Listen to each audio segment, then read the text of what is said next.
Há muito tempo atrás, numa cidade da China, uma princesa estava sendo obrigada por seu pai, o grande imperador, a se casar com um príncipe de outro império. Sempre que ele a procurava, o príncipe tentava fazer com que a princesa se apaixonasse por ele. Mas a princesa sempre fugia para a floresta e treinava movimentos de combate, pois seu verdadeiro desejo era poder defender o império em batalhas. No entanto, cansada de fugir, a princesa decidiu ceder e casar-se com o príncipe.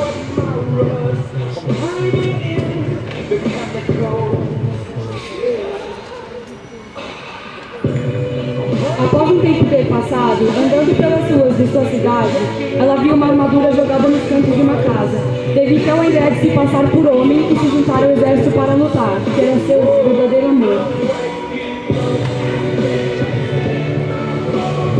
E assim foi feito. Ela entrou num beco, vestiu a armadura, cortou o cabelo e imediatamente entrou ao exército. Naquele momento já estava saindo para combate.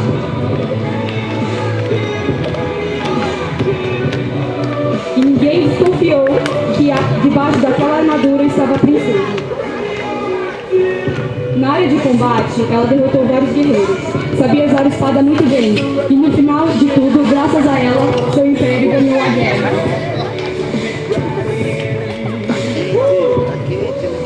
Para comemorar a vitória, tirou o capacete da armadura e, ao ver que seus guerreiros estupefatos ao descobrir que ela era uma mulher, gritou: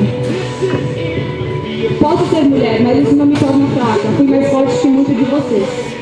Ao ouvir aquilo, um dos guerreiros, que era o príncipe que ela iria casar, pegou a espada e disse: "Como ousa falar assim com guerreiros?" E assim, sem nenhuma piedade ou sequer olhar ao rosto de sua futura esposa, enfiou a espada direto em seu coração, matando-a. No momento que fez isso, olhou para os seus olhos e começou a chorar, por perceber que aquela princesa era a que ele iria casar. Mas uma coisa incrível aconteceu. Seu corpo começou a virar pó, e daquele pó saiu um dragão vermelho, grande, forte e poderoso, que ao mesmo tempo mostrava a ternura da princesa.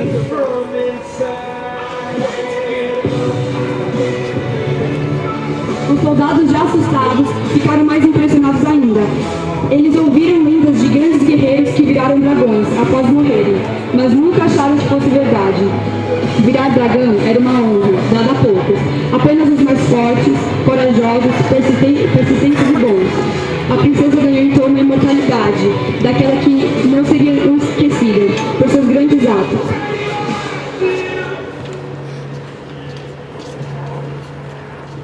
O dragão na China simboliza a força, a persistência e a coragem, e nunca desistir. Portanto, lute pelos seus objetivos, mesmo que isso custe sua vida, pois no final toda a sua luta se tornará algo grandioso.